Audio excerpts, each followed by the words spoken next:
These essays circle around, sometimes in obsessive fashion, questions about fathers, surrogate fathers, and father figures.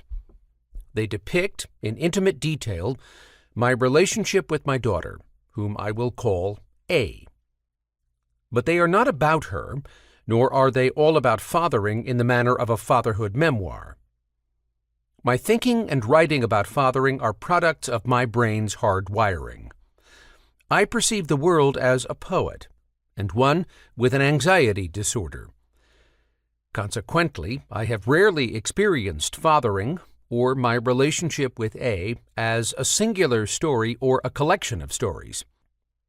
Instead, her unruly language and evocative locutions, my title, Tell Me About Your Bad Guys, is hers, guide my investigations of our messy world.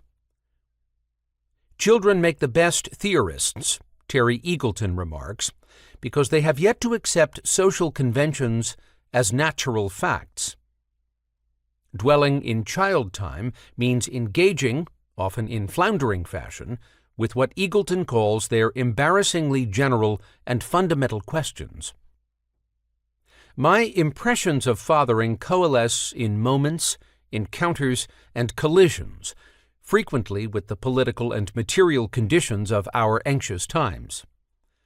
These moments tend to produce concentrated flashes of emotion and doubt, especially around the shortcomings of language.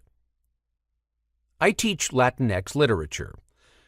My partner, whom I will call S, teaches climate change law.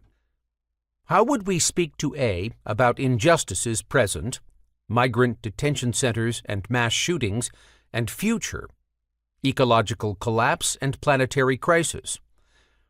How would I develop a language that advances my desire to be an anti-patriarchal father?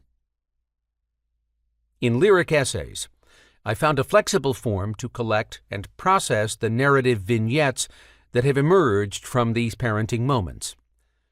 Together, these linked essays present this daughter's father as a domestic ethnographer who turns his lens and notebook on himself. A father's autoethnography, if you will. Or, if you prefer, dad selfies. These essays take seriously the intellectual and literary stakes of fathering.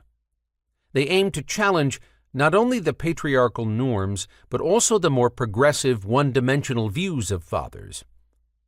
In doing so, they highlight the dim perceptions of writing by and about them.